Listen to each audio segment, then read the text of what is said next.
no coffee yet. You've got no makeup. How do you look so fine? Bust up, bust up. How did I make... 안녕하세요 여러분, 제이미 미고의 제이미입니다. 40대 후반에 미국으로의 이민을 선택하고 제 인생에서 두 번째 무대로 LPN 간호사가 되는 것을 선택한 지 벌써 거의 4년이 되어 갑니다. 제가 LPN 간호사로 미국 시민이 되어서 일하고 있는 동안에 여러 가지 일들을 영상으로 정보를 나눠보고 싶어서 이 채널을 오픈하고 있답니다. 이번 영상에서는 제가 LPN 간호사가 되고 나서 했던 여러 가지 실수들이 참 많은데요. 그 중에서 처음으로 만들었던 실수에 대한 이야기를 여러분과 함께 나눠보겠습니다. LPN 간호사 자격증을 받고 일을 했던 곳은 미국의 내과, 영어로는 인터널 메디슨이라는 과에서 의사 선생님들 간호사가 되어서 일을 했었습니다. 간호사로 처음으로 혼자 환자를 맞이하던 날 제가 얼마나 떨었는지, 환자분이 오히려 저를 다독여 주시는 그런 상황에서 처음 환자분을 맞이했던 것이 기억이 납니다. 미국의 내과에서는 자동으로 혈압을 재주는 기계를 사용하지 않아요. 그래서 모든 간호사들은 반드시 청진기와 혈압 재는 커플을 가지고 들어가야 하거든요. 네, 학교에서 연습을 많이 해서 보내기는 하지만 같은 사람의 혈압을 재는 것은 늘 같은 소리가 들리기 때문에 그렇게 다양한 소리를 들어볼 수 없거든요. 처음으로 환자분의 혈압을 재는 날 청진기에서 소리가 안 들리는 거예요. 그래서 환자분께 죄송하다고 말씀을 드리고 진찰실 밖으로 나가서 다른 경력 간호사분들께 도움을 요청했던 것이 제 첫 번째 실수담입니다. 졸업해서 막 간호사가 되신 분들이 새로 일자리를 구해서 오시면 늘 누구나 그럴 것이라고 예상을 하고 있기 때문에 그렇게 큰 문제가 되는 일은 아니었어요. 그런데 그 다음에 정말로 좀 문제가 될 만한 실수를 한 1년쯤 뒤에 하게 됩니다. 그날이 지금도 잊어지지가 않아요. 무엇이었냐 하면 피임 주사를 맞고 싶으시다고 말씀을 하셨거든요. 의사 선생님이 교토실에 환자분이 지금 피임 주사를 맞으러 기다리시니까 그 방에 가셔서 좀 주사를 놔주십시오 하고 말씀을 하세요. 그래서 그날도 주사를 놔드리고 그 모든 절차를 다 마무리하고는 제자리로 돌아와서 그 주사 놔드린 것을 컴퓨터 차트에 기입하기 위해서 주사기 약병을 들고 이제 차팅을 하고 있었어요. 그 주사 바일에 써여 있는 NDC 넘버와 그 랏 넘버를 컴퓨터에 타입을 해야 하거든요. 그런데 NDC 넘버를 딱 치려고 하는데 NDC 넘버의 조건 안에 제가 가지고 있는 약병의 넘버가 없는 거예요. 그래서 순간 머리털이 다 쭈삣 서면서 이거 뭐지? 하고 제가 손에 들고 있던 바이를 다시 본 거죠. 왜 이러지? 하면서 피임 주사약은 데포프로베라라고 부르거든요. 데포프로베라라고 써 있어야 할 약병에 데포프로베라 이름이 안 써 있고 데포메드랄이라고 써 있는 거예요, 이름이.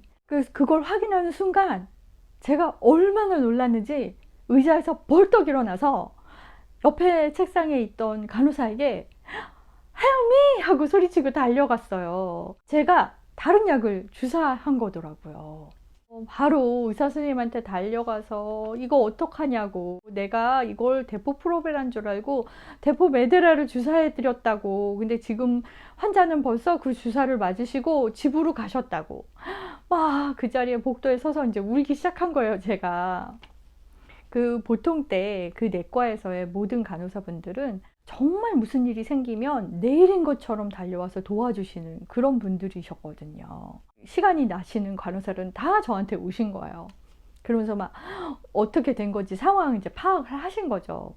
그러면서 의사 선생님이 이제 빨리빨리 매니저를 불러라. 그리고 매니저가 달려오고 그 매니저는 저에게 빨리 환자에게 전화를 해라.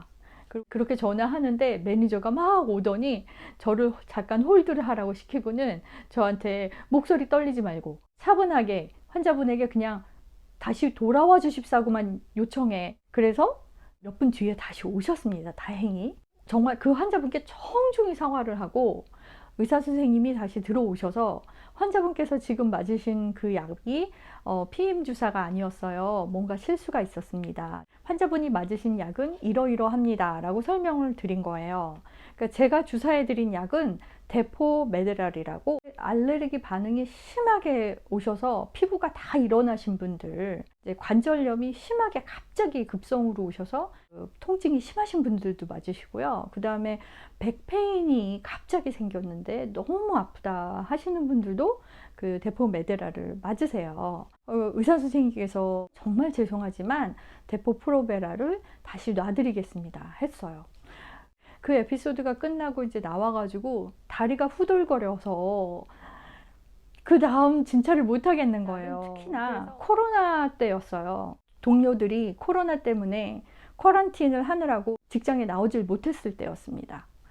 그래서 제가 저의 담당 선생님의 환자분들을 돌보면서 옆 진찰실에 그 MD 선생님께서 계셨는데 그 MD 선생님의 간호사가 쿼런틴 중이었어요.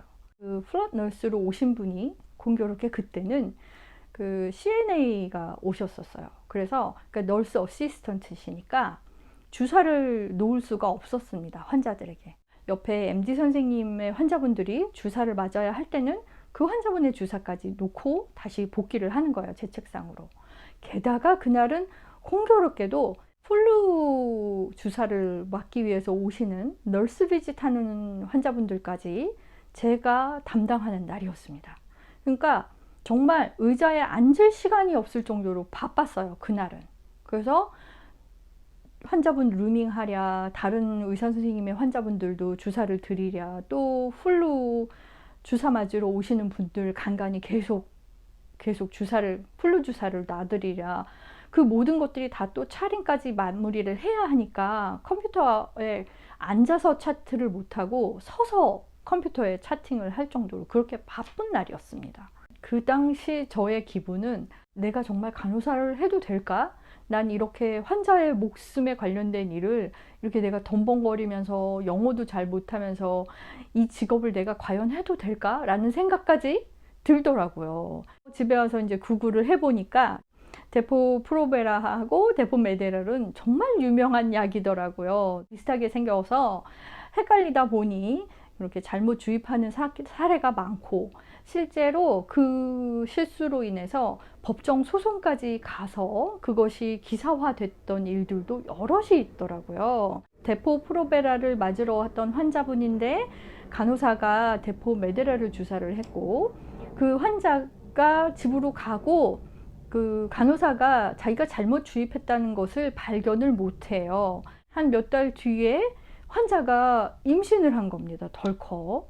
그 환자는 너무 당황스러운 거죠. 자기는 분명히 피임 주사를 맞았는데 임신을 했으니까. 병원에서 간호사가 데포프로베라를 주사하지 않고 데포메드랄을 주사했기 때문에 임신이 된 것을 나중에 소송을 해서 그게 엄청난 배상으로 하는 그런 일이 있었다고 해요. 그 환자분이 느꼈을 불쾌함은 이루 말로 표현을 못하죠. 정말 지금도 죄송하게 생각합니다. 그리고 난 뒤에 이제 매니저가 오셔서 사고 경위서를 써라고 하셔서 제가 이제 사고 경위서를 쓰고 2주 뒤에 매니저가 계시고 그 위에 또 슈퍼바이저가 있으셨는데 슈퍼바이저가 오피스로 부르시더라고요. 병원의 규정상 이런 정도의 실수는 사람을 파견하셔서 진상규명을 하신다. 그게 절차니까 너무 놀라지 말고 들어와서 그 회의에 참석해라 하고 시간을 알려주시더라고요.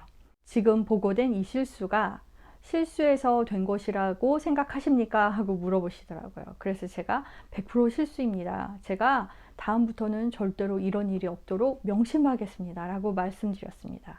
그래도 앞으로는 이런 일이 없어야 합니다. 라고 단호하게 짚으시더라고요. 매니저가 미국에서는 자기가 왜 그런 일이 있을 수밖에 없었는지를 설명하면 가벼운 징계를 내릴 수 있다라고 귀뜸을 해줬었어요. 제 변명이지만 이러면서 그 과정을 말씀을 드렸습니다. 근데 그랬더니 미팅에 참가하신 분께서 충분히 이해한다고 지금 그 제이미 뿐만이 아니라 병원에서 똑같은 현상으로 문제들이 자주 발생하고 있어서 많이 그 주의를 기울이고 있다고 그러시면서 처음 실수였고 다시 있지 않을 거라고 너 스스로가 말해주고 있고 네가 이 일로 인해서 많은 걸 배웠을 거라고 나는 믿는다 이러시더라고요. 그리고 나선 매니저가 이제 저와 함께 주사를 놓기 전에는 3번 주사의 약병과 주사 약의 유통기한과 주사를 맞을 환자의 정보를 정확하게 3번 다시 한번 확인한다. 거기에 대해서 이제 다시 한번 주입을 시키고 그러면서 이제 매니저가 마무리를 하고 제 사인을 받고 그리고 그 일이 끝났었습니다. 제가 이렇게 말씀드린 이 실수 말고도 정말 많은 실수들을 했어요. 그런데 그 실수들 중에는 저의 동료 간호사들이 다 잘 도와서 커버하고 다시 복구시키고 그 실수가 아닌 것으로 만들어줄 수 있는 실수들도 있었고 이 영상에서 말씀드린 것처럼 조금 문제가 되는 실수들도 몇 가지가 더 있었습니다. 근데 참 너무 감사하게도 아직까지 이렇게 잘리지 않고 LPN 간호사로 남아 있습니다. 그래도 그 일 덕분에 저는 이제는 어떤 주사라도 제가 늘 3번씩 확인하는 정말 간호사다운 간호사가 되어 있답니다. 실수가 능력을 더 단단히 해주는 그런 경험을 한 셈이죠. LPN 간호사가 되셔서 막 힘들게 하루하루 배워가시는 분들께 저도 이렇게 실수하고 했지만 잘 버텨냈습니다 라고 알려드리고 싶고 또 LPN이 되고 싶어서 공부하시고 계신 분들께 이렇게 실수할 수도 있지만 괜찮습니다. 다 배워갑니다 라고 또 알려드리고도 싶고 또 머지않은 미래에 LPN이 되고 싶으신 분들께도 간접 경험으로 알려드리고 싶어서 이 영상을 찍고 있습니다. 영어가 짧고 나이도 많고 아는 것도 없는 아줌마지만 열심히 하겠다는 마음 하나로 미국에서 살아남은 50대 아줌마 LPN 간호사 이야기 계속 이어가겠습니다. 오늘 하루도 늘 행복하시고 건강하십시오. 안녕히 계세요.